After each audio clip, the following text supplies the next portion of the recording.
Deuteronômio 30, verso 19. A palavra do Senhor diz assim: hoje eu invoco os céus e a terra como testemunhas contra vocês, de que coloquei diante de vocês a vida e a morte, a bênção e a maldição. Agora escolham a vida, para que vocês e seus filhos vivam. Parte B do versículo: hoje coloquei diante de vocês a vida e a morte, a bênção e a maldição. Agora escolham a vida, para que vocês e seus filhos vivam. Senhor Jesus, estamos na terceira semana da Escola de Libertação e temos muito a aprender sobre este assunto. Eu creio que o Senhor trabalha, Deus, desta forma na igreja. Em primeiro lugar, para que todas as correntes, todas as cadeias malignas que porventura possam estar sobre a vida de alguém aqui seja despedaçado.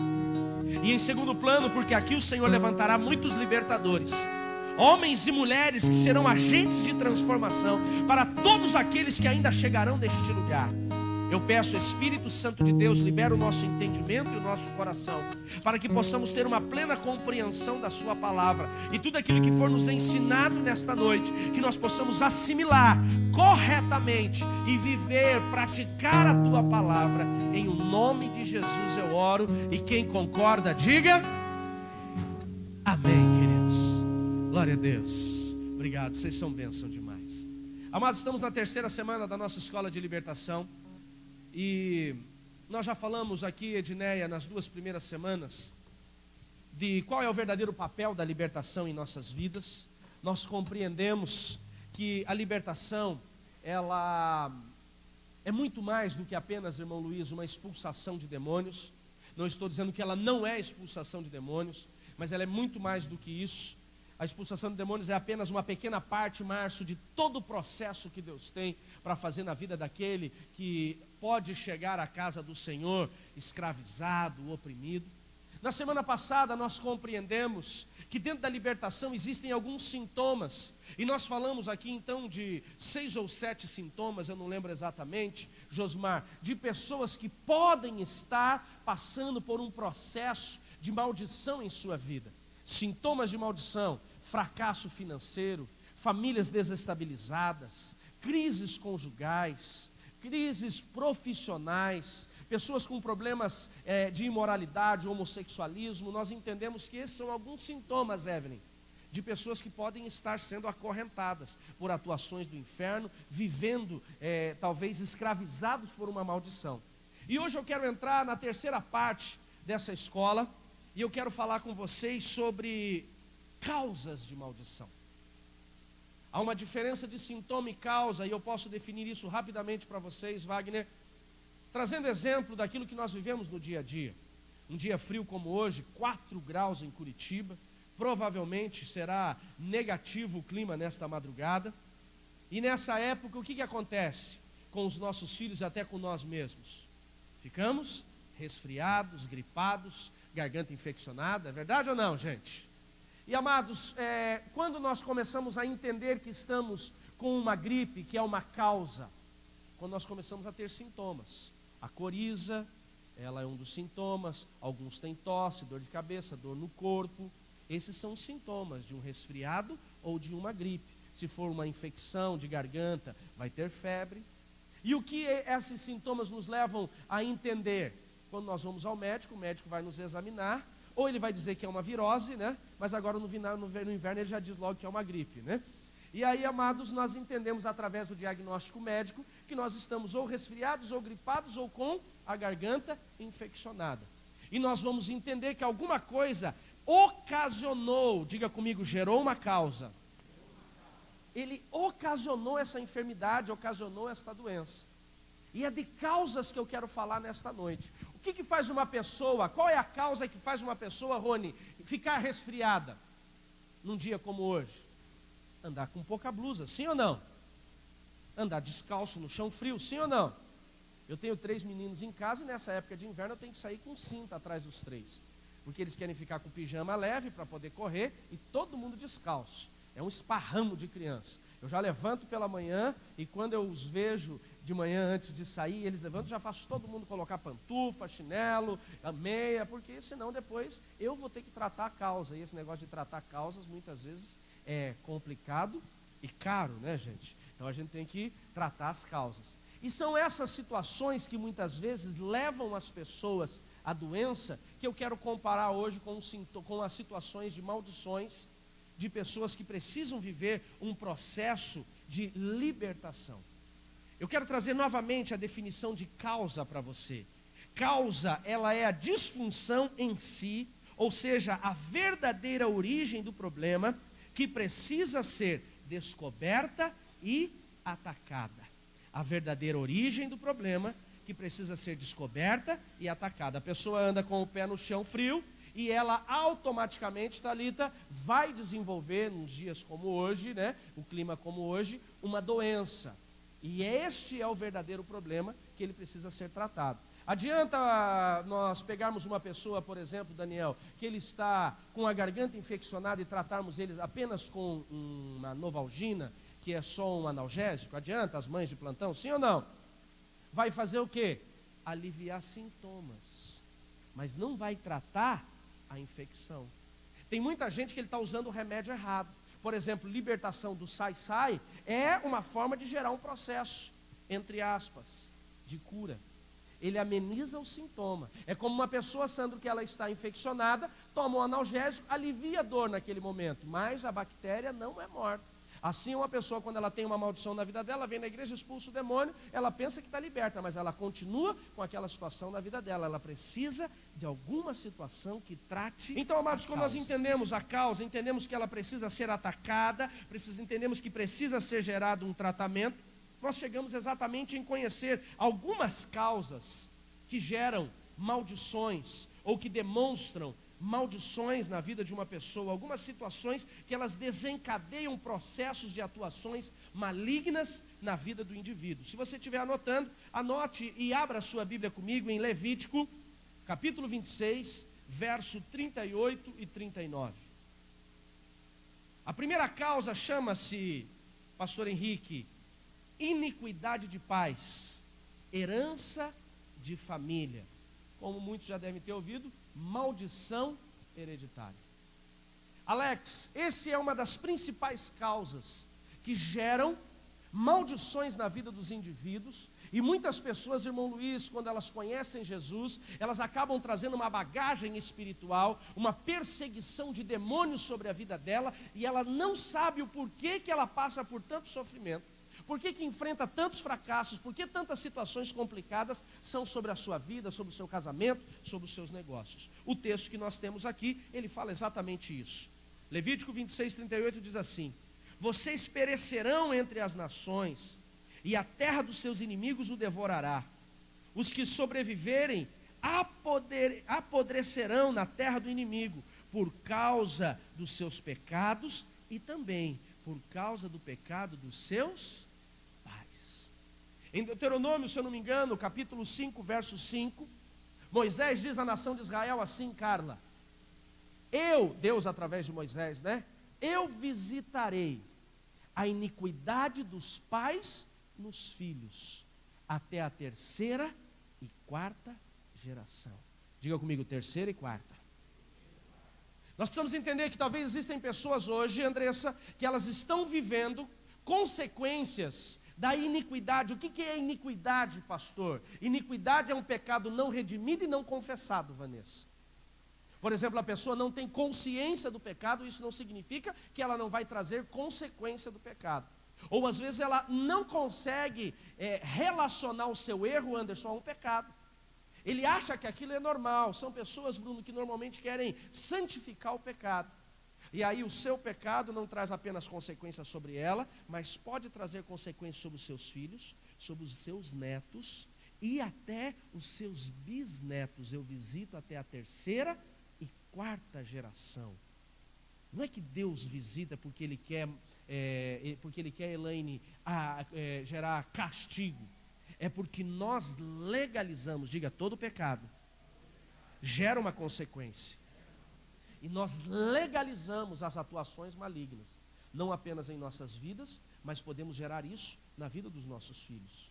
Por isso, irmã Norli, que nós aconselhamos muito a igreja e falamos muito, Sandro, sobre erros cometidos hoje, que não vão trazer, Alan, problemas apenas para nós, mas alguns erros eles podem visitar os nossos filhos que não tem nada a ver com isso.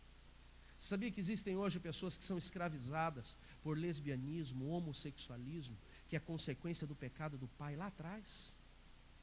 Sabia que existem pessoas hoje que elas são escravizadas na marginalização, porque os pais ou os avós cometeram erros lá atrás que geraram uma perseguição de demônios. Quando eu falo de perseguição de demônios, todo mundo entende? Quem entende, diga amém. O que é uma perseguição de demônio? É um demônio que ele atuava na vida do pai, Márcio, do avô. Aquele homem pode morrer, ele tem uma legalidade sobre aquela família, ele atua na vida do pai. Aquele homem, depois que envelhece, ele legaliza, porque não quebrou aquele vínculo, na vida do filho, e assim sucessivamente, até ser quebrado isso. É mais sério do que nós imaginamos. Pastor, me traga um exemplo bíblico. Abra sua Bíblia comigo, no livro de Gênesis, no capítulo 12, verso 14. Nós encontramos isso na vida do pai da fé, Wagner, Abraão. É um exemplo, Renan, a vida de Abraão. Mas Abraão, como homem que era, ele também cometeu erros, Dani. E um dos erros dele gerou consequências, Daniel, não apenas para ele, não apenas para Isaac, o seu filho, mas nós vemos, irmão Luiz, que gerou consequências sobre a vida de uma descendência toda. E nós vamos entender isso. Gênesis 12, 14 diz assim: quando Abraão, ainda era só Abraão, chegou ao Egito, viram os egípcios a Saraí, que era uma mulher muito bonita. Vendo-a, os homens da corte de Faraó a elogiaram diante de Faraó, e ela então foi levada ao seu palácio. Faraó tratou bem Abraão por causa dela, e Abraão recebeu ovelhas, bois, jumentos, jumentas, servos, servas e camelos. Olhem para mim. Aqui, amados, alguns teólogos dizem, que eu já ouvi duas versões, que Saraí, Alex, nessa ocasião, ela tinha uma linha de teologia, já falou em 60 anos, e outra linha de teologia diz que ela tinha 80 anos. Amado, pensa numa mulher de 80 anos, para chamar a atenção dos egípcios ao nível do irmão Luiz, deles irem falar para Faraó. Sabe aquela conversa de homem safado? Faraó, chegou uma gata aí no Egito que você não está ligado. Pensa na mulher, com 80, normalmente a irmã com 80 anos já está, né? Está na bênção, né, gente? A gente entende isso, né? É verdade ou não é? Com 80 anos a gente não cobra, né? Um corpo escultural, né? A gente não vai cobrar uma pele sedosa, né? A gente não vai cobrar aqueles cabelos, né? De uma jovem de 20, 25 anos. É claro que alguém pode dizer assim, pastor, mas o tempo de vida naquela época era maior. Mas mesmo que fosse maior, irmã Norli, 80 anos é 80. Mesmo que a gente dê uma baixada para 60, ela era uma coroa enxuta, né? Pensa no mulherão, ao nível de Faraó mandar buscar a mulher. Manda chamar aquela mulher, quero conhecer. Quem é? Ah, ela veio com um hebreu. O hebreu está passando por aqui. Faraó olha, gosta, pergunta para Abraão, quem é? Abraão, de medo de morrer por causa da beleza da sua esposa, mente. É minha irmã. Aí Faraó já abraçou e falou, vem cá, cunhadão. Pegou a mulher do cara. Eu penso que Abraão, amados, o primeiro erro, a mentira dele, mentira é mentira. Toda consequência ela vai nos tirar do propósito, Rony. Todo erro vai nos levar a alguma situação desastrosa. Ele queria livrar a vida dele, Samuel, mas por causa do seu pecado, ele saiu do propósito de Deus. Primeiro porque Deus apareceu a Abraão em Gênesis capítulo 12, verso 1, e disse para ele, sai da tua terra, sai da casa do teu pai, da tua parentela, e vai para onde? Para um lugar onde eu vou te mostrar. Onde era este lugar? Canaã. Quando ele chega em Betel, a Bíblia diz que ele constrói um altar, ele adora o Senhor, mas ele olha aquela terra, Fabiana, e ele vê que aquela terra, Silvana, tinha fome. E ele agora sai do propósito de Deus e diz assim, Diele, na mente dele, se eu ficar aqui eu vou perecer. Eu vou descer só um pouquinho para o Egito, quando passar a fome eu volto. Deus não pediu para ele pegar atalho. Sabia que tem muita gente, Jean, que hoje está fracassando na vida. atraindo maldição na vida dele porque ele pega atalho. Deus diz para ele, Davi, vai por aqui. Mas ele acha que aquele caminho não é bom. Deus vai te levar para uma furada? Sim ou não? Sim ou não? É claro que não. Mas por que muitas vezes a gente quer desviar o caminho? Por que muitas vezes a gente quer fazer do nosso jeito? Eu conversava com uma pessoa que ele não é da nossa igreja, e ele falando que ele convidando, na verdade, um conhecido meu, e eu estava perto, e ele falou assim, vamos comer uma costela lá em casa, que eu estou lá com 60 quilos de costela. Eu falei, rapaz, que legal, achou uma promoção. Ele falou, uma promoção das boas, R$4 o quilo, uma coisa assim, né? Eu falei, esse negócio aí não é muito certo não. Ele falou assim, não fui eu que fiz. Como se, né, não fosse culpa dele, eu só comprei. Amados, tem muita gente dentro da igreja fazendo isso, com essa mentalidade. Ele está o quê? Desviando do caminho. Aí muitas vezes nós não entendemos por que as coisas estão dando errado. Por que existem situações desastrosas? Por que a gente fracassa?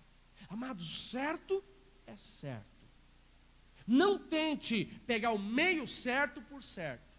Você não será aliviado da consequência do seu pecado, porque acha que é inocente. Nós muitas vezes, só em analisar a situação, a gente já compreende que está errado. Então, rejeite o errado e faça apenas aquilo que é certo. Algum tempo atrás, uma pessoa aqui da igreja me ligou e falou assim, nós estávamos precisando de uma geladeira para a igreja, e uma pessoa da igreja me ligou e falou assim, pastor, tem alguém aqui no comércio onde eu trabalho, que quer vender uma geladeira? Se eu não me engano, uma geladeira de 200 ou 300 reais. Mas geladeira de valor de loja de 1.200. Falei, interessante. Falei, amada, pergunta para ele se ele tem nota. Aí ela perguntou, tem que ver, não sei o quê, eu vou ver. Ela falou, então vai e traga a nota. Nunca mais voltou a falar com a irmã. Nós tínhamos uma necessidade. Dependesse da situação, né, Ivan falava, olha, Deus está mandando. Então não é por duzentão, às vezes o povo pensa até que é bênção de Deus. Mas o texto que nós lemos diz aqui, escolham. Vocês querem a vida ou a morte? A bênção ou a maldição? Nós precisamos entender uma coisa, Sandro. Maldição não é apenas o diabo que ele gera, não é apenas o diabo que ele dá para nós, que ele coloca sobre as nossas vidas, somos nós que escolhemos. A maldição é como doença, nós adquirimos. Andar com o pé frio no chão, andar com o pé descalço no chão frio, faz eu adquirir uma enfermidade. A maldição é da mesma forma. Escolhas erradas me fazem adquirir maldições. E hoje existem pessoas que elas são escravizadas, porque elas adquiriram, elas trouxeram a consequência daquilo para a sua vida. E existem muito mais pessoas do que nós imaginamos, fazendo escolhas erradas e achando que foi Deus que gerou em sua vida. Mas vamos voltar aqui para a história de Abraão, senão eu fico só em uma causa só. A Bíblia diz, amados, que Abraão, ele omitiu. Lá, em primeiro lugar, desviou do caminho, desceu para o Egito. No lugar errado, acharam bonita a mulher dele. Ele omitiu, ele mentiu. A mulher dele é levada para o harém de Faraó. E agora? Tudo bem que ele ganhou cavalo, camelo, jumento, servos, servas, ouro. Ele ficou rico. Mas a mulher que ele amava estava com o Faraó. E agora para resolver essa encrenca, gente? A Bíblia é muito resumida, Alan. Mas eu fico imaginando que mesmo tendo todo aquele poder que ele adquiriu, porque agora ele era cunhado de Faraó, a alma dele fica angustiada. Eu fico imaginando que ele vai com o joelho no chão e pede misericórdia para Deus. Deus, tenha misericórdia de mim. Perdi a mulher que eu amo. O que adianta ter todo o dinheiro do mundo se você perder a sua família? Você já pensou nisso? Imagine você perder a sua família, imagine você perder a esposa, essa mulher que você ama, como é que vai ser a sua vida? Eu não consigo imaginar minha vida sem a pastora Nelise, amados. Dá um abraço na sua esposa se você estiver perto dela e fala assim, você é tudo para mim, meu amor? Isso, você é tudo para mim, minha paixão. E você que está sem esposa aqui, quando chegar em casa, dá um abraço nela. Porque quando a gente passa pela história de Abraão, a gente não presta essa atenção nesse histórico, né? É verdade ou não é, Brunão? O Bruno, ele foi natural dele, né? Quando falou, se ele já deu um abraço na Karine, já trouxe ela perto, ela ficou até vermelha, né? Amados, que somos nós sem a nossa família? O maior patrimônio está ali, não é camelo, não é jumento, não é ouro, não é carro importado, não é casa. Aquele homem, ele fica angustiado, eu creio que ele busca o Senhor. E a Bíblia diz na consequência disso, volta comigo lá no texto que nós começamos a ler, e diz assim, mas o Senhor puniu a Faraó e a sua corte com graves doenças por causa de Saraí, mulher de Abrão. Por isso o Faraó mandou chamar Abrão e disse, o que você fez comigo? Por que não me falou que ela era sua mulher? Por que disse que ela era sua irmã? Foi por isso que eu tomei para ser minha mulher. porque achei que era sua irmã. Ele diz, agora está aqui a sua mulher. Daniel, Deus é tão misericordioso, que eu acredito que Faraó não chegou nem a ter tempo de tocar na esposa de Abraão. Talvez quando ele estava ainda preparando para, né, uma noite, com a coroa de 80 anos, né, deveria ser um mulherão, né?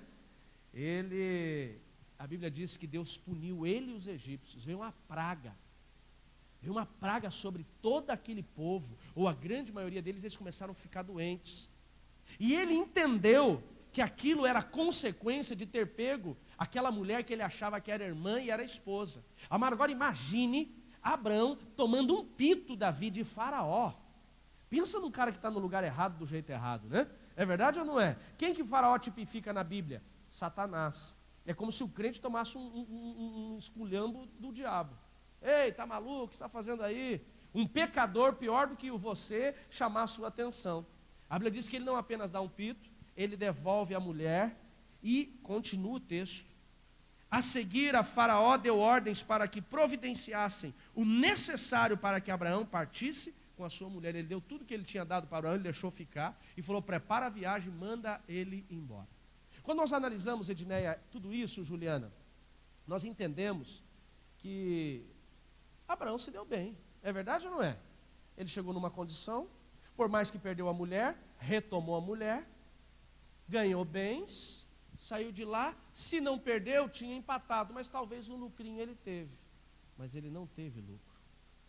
Ele mentiu quando ele foi para o Egito, ele saiu do propósito de Deus, e ele não gerou apenas consequências momentâneas sobre a vida dele, mas ele gerou consequências sobre a sua família. Agora vai comigo em Gênesis, capítulo 15, verso 12, olha que interessante essa palavra. Nós estamos aqui na primeira causa, maldição de família, herança familiar, pecados de pais e iniquidades de pais que visitam filhos. Olha o que diz o texto aqui no verso 12. Ao pôr do sol, Abraão foi tomado por um sono profundo, e eis que vieram sobre eles, pastor Henrique, densas trevas, está certo ali? É isso mesmo? Isso mesmo, densas trevas e apavorantes. Voltem aqui para mim. Abraão está dormindo, e ele começa a ter pesadelos, o ambiente fica denso, sabe aquela opressão maligna? Sabe aquela coisa quando você acorda à noite, você não teve talvez um sonho, mas você entende que o ambiente, ele está carregado, parece que tem demônios ali no ambiente, você não consegue visualizar, e alguém diz assim, é uma energia negativa. Esse foi o ambiente que ele acordou ao pôr do sol. E aí diz o texto, então o Senhor lhe disse, Deus aparece para ele nesse ambiente tenebroso, saiba que seus descendentes serão estrangeiros numa terra, e que não lhes pertencerá, e onde também serão escravos e oprimidos por 400 anos. Deus tirou ele lá do Egito, levou ele para um lugar seguro, e um dia Deus apareceu para ele, Jean, e falou assim, esse desvio teu aqui, Abraão, não vai ficar desse jeito não, tem consequências, filho, todo pecado tem consequência. Você não desceu para o Egito? Pois seus filhos também irão para lá. Ele diz, seus filhos, seus descendentes estarão em terra estrangeira, e ele diz, essa terra não vai pertencer a eles, Rose, porque lá eles serão escravos por 400 anos. Abraão teve um filho, Isaque. Isaque também, quando fugiu de uma fome, foi para o Egito. Isaque cometeu o mesmo pecado do pai, porque a esposa dele também era bela, e ele também mente dizendo que é irmã. Olha a consequência do pecado. Mas Isaque, além de mentir, ele teve filhos, Esaú e Jacó. Jacó teve 12 filhos, um deles foi José do Egito, conhecemos a história, vendido pelos irmãos como escravo, foi para a casa de Potifar, depois foi para a prisão, se transformou em governador do Egito. Deus honrou a nação, honrou a família de Abraão, e lá então ele traz todos os seus 11 irmãos, e ali a sua família cresce. Existia uma promessa sobre a vida daquela família, foi para Abraão, que eles cresceriam e eles seriam uma grande nação. Então eles começaram a crescer tanto, que Faraó, que não conhecia a história de José do Egito, Daniel, fica com medo, e o que ele faz com os descendentes de Abraão? Os escraviza. Por quantos anos o povo de Israel ficou escravizado no Egito?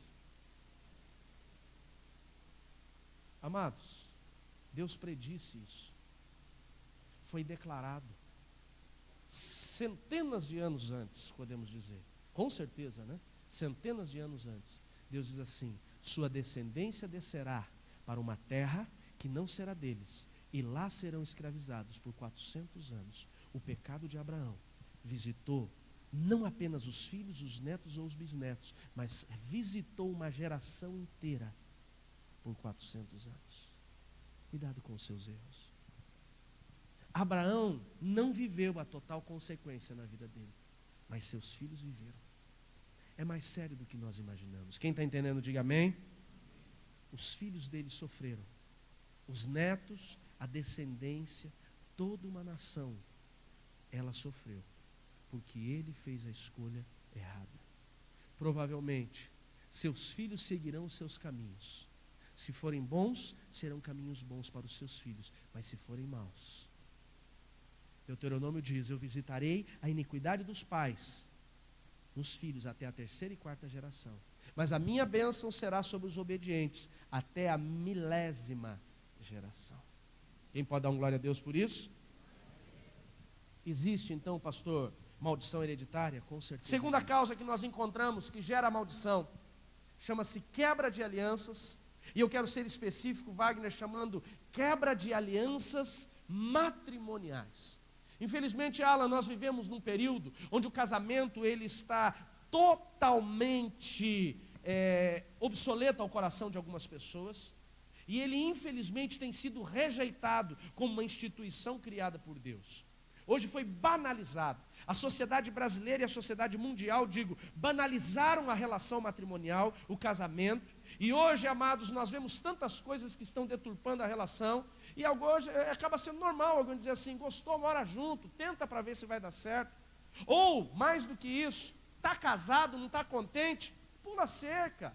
Ninguém vai saber, o que os olhos veem, não veem, o coração não sente. E o adultério hoje tem sido uma coisa que ela é muito mais comum do que nós imaginamos. Uma pesquisadora americana chamada Pepper Schwartz, ela é professora de sociologia de uma universidade em Washington. Ela fez uma pesquisa mundial com 100 mil pessoas, tirando os países asiáticos. Ela passou por todos os outros países. E ela descobriu dentro dessas 100 mil pessoas, com amostras de vários países, que 65% dos homens de até 60 anos declararam que já adulteraram pelo menos uma vez na vida. De cada 10 homens, segundo essa pesquisa, pelo menos 6 declaram que já foram adúlteros. E alguém pode dizer assim: ah, pastor, mas isso é normal. E talvez tenha alguma mulher ferida, diga assim: o homem é tudo sem vergonha mesmo, ele trai, ele não pensa. Só que nessa mesma pesquisa também contemplou mulheres, pastor Henrique. E diz aqui, Karine, a pesquisa que na mesma idade, até 60 anos de idade, 41% das mulheres declararam que já adulteraram. O que é isso? Uma sociedade que não valoriza matrimônio. E toda quebra de alianças gera maldições. Abra sua Bíblia comigo em 2 Samuel, capítulo 12, verso 10. 2 Samuel, capítulo 12, verso 10.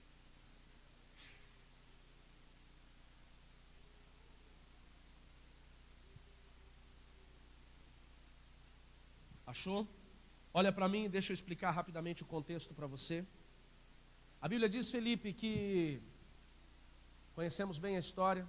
Davi, num tempo de guerra, onde os reis iam para as batalhas, ele não vai para a guerra. E lá pelas 3 horas da tarde, ele está passeando pelo seu palácio, e de repente ele passa e vê uma bela mulher tomando banho. Ele para, encosta, o nome dela é Betseba, deveria ser bonita para chamar a atenção do rei. Ele pergunta para o seu servo, conhecemos bem a história, quem é? E o servo ele é muito pronto em responder: Betseba, mulher de Urias, um soldado do seu exército. Ele falou: traga ela, quero conhecê-la. Conhecemos bem a história. Ele quebra a aliança. Aquela mulher é casada, ele comete o adultério, engravida aquela mulher, uma mulher grávida com o marido em guerra. Ele tenta esconder o seu pecado trazendo o homem para casa, mas aquele homem não encobre o seu pecado, então ele resolve matá-lo. coloca à frente da batalha e manda seu general Joabe deixá-lo sozinho, e aquele homem morre, e ele comete um suicídio. Um homicídio, perdão. Oh, Jesus. Comete um homicídio. Faltou aqui. Amados, a quebra de aliança de Davi, na situação com Betseba, que era uma mulher casada, gera uma consequência. E 2 Samuel deixa bem claro, diz assim: por isso, a espada nunca se afastará da sua família, pois você me desprezou e tomou a mulher de Urias, o hitita, para ser tua mulher. Quebra de aliança gera muito mais consequências do que nós imaginamos. O adultério é muito mais destrutivo do que nós imaginamos. Talvez algumas pessoas ficam desconfortáveis quando falamos sobre este assunto, mas é um assunto que nós temos que lembrar constantemente, porque, amados, hoje se oferece adultério em cada esquina. Aliás, tem gente que não precisa nem ter a esquina. Seu telefone mesmo pode chegar a alguma situação que te leve a isso. WhatsApp, Facebook e tantas coisas. O adultério ele não vai ser gerado apenas se o homem se relacionar intimamente com a mulher. A Bíblia diz que a intenção já é um adultério. É mais sério do que imaginamos.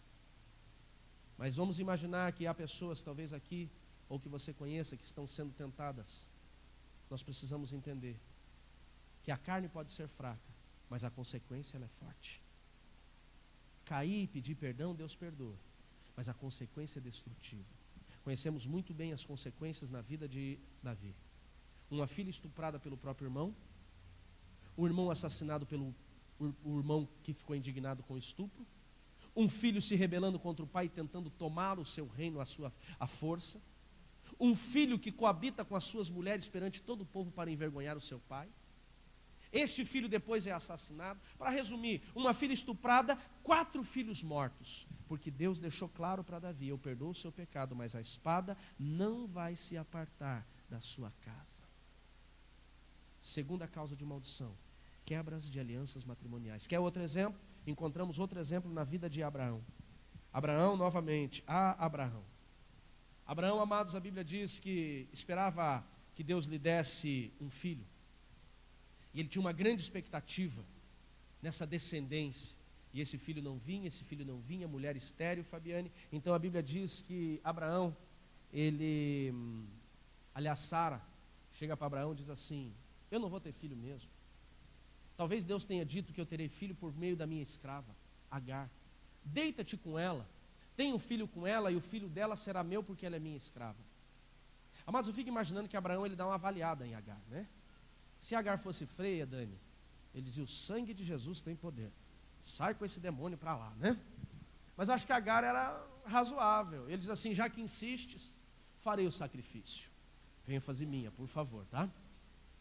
Amados, ele coabita com a escrava, mas não era dali, Elisa, que sairia a descendência prometida por Deus. A escrava tem um filho, depois que ela tem um filho, ela deixa de ser escrava e passa agora a ter um papel de esposa também do seu senhor. Esse menino chamado Ismael, ele é rejeitado agora por Abraão, porque a mulher está contra ele, dizendo: você não pode. Deus diz para ele que ele teria uma grande descendência, seria de Isaac, mas não por causa dele ter gerado um filho no pecado, que aquele filho também não gera uma grande descendência, e gera os ismaelitas, os principais inimigos de Israel. Depois nasce Isaac, e amados, os ismaelitas, que hoje nós vemos como os árabes, são os principais inimigos da descendência de Abraão, que são os judeus, a nação de Israel. Hoje a paz mundial ela é conturbada por causa de uma quebra de aliança. Diga: quebra de alianças geram maldições. Pastor, vamos aqui, né? Tem um amigo meu que já cometeu adultério, porque a gente sempre tem um amigo que cometeu uma coisa que a gente ouviu aqui, né? É verdade ou não é? O que esse amigo meu tem que fazer? Nós vamos falar sobre isso na última semana. Mas os vínculos precisam ser quebrados. Até porque todo o adultério, ele gera uma aliança de sangue. E sangue é uma moeda no mundo espiritual. Há demônios que perseguem famílias por causa de adultérios. Famílias inteiras são perseguidas por atuações malignas, porque foi quebrado uma aliança. É muito mais sério do que a gente imagina. E eu vou encerrar com a terceira causa, para a gente poder ficar, né, pelo menos com metade do que eu precisava falar com vocês. Abra sua Bíblia comigo em Deuteronômio capítulo 27, verso 16. Quem está entendendo, diga amém. Está sendo válido, amados? Bom, né? É muito bom que a gente começa a avaliar esses assuntos, a gente começa a fazer, né, ter mais compreensão da palavra do Senhor. Deuteronômio 27:16 traz para nós, Jean, a terceira causa de maldição: rebelião contra a paz. A rebelião contra a paz, a desonra para os pais, ela também gera, Rafael, causas de maldição. Ela também é, aliás, uma causa de maldição. E ela gera legalidade de atuações malignas na vida daquele que se rebelou contra os seus pais. A Bíblia diz em Deuteronômio 27:16: maldito será aquele que desonrar o seu pai e a sua mãe. E todo o povo dirá amém. Maldito será aquele que desonrar os seus pais.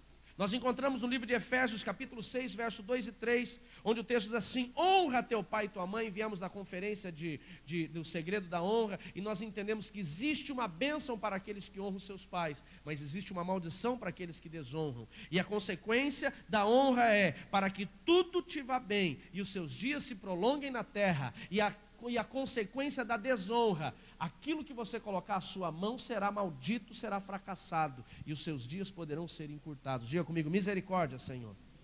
Nós encontramos um exemplo claro e clássico disso no livro de Lucas, capítulo 14, verso 15, não precisa você abrir, a história do filho pródigo. A Bíblia diz, Rose, que o filho pródigo, o mais novo, chega para o pai e diz assim: eu quero a parte da herança que me cabe. Quando, Daniel, que nós temos direito à herança? Quando o pai... Meu Deus, vocês foram embora. Quando o pai morre. Mas ele estava pedindo, Bruno, uma herança de pai vivo. Ele diz: eu quero a minha herança. Ele estava matando o seu pai antes do pai morrer. Ele já estava querendo o que o pai tinha antes do pai gerar esse histórico na vida dele, essa bênção na vida dele.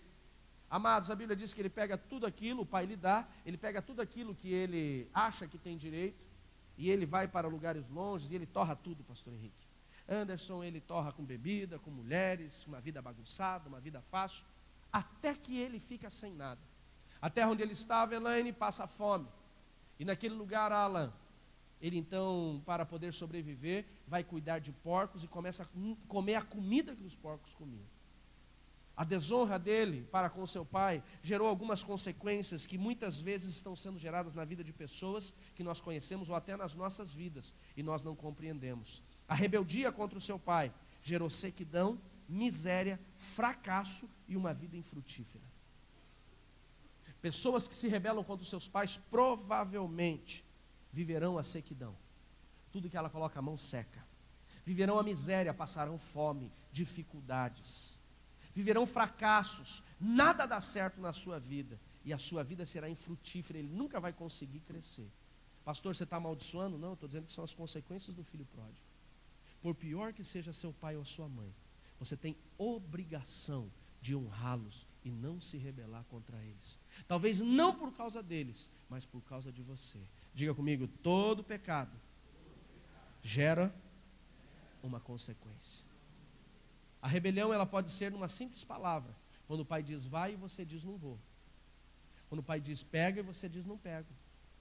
Hoje nós temos uma juventude, uma geração complicada, né, Marcelo? Hoje é complicado. Ele diz não vou e fala: e me obriga aí. Amados, ele não precisa te obrigar. Se você se rebelar, a maldição virá sobre a sua vida. Cuidado. Pastor, eu já casei, já me livrei dos meus pais. Se livrou, não. Enquanto eles viverem, você deve honra e obediência a eles.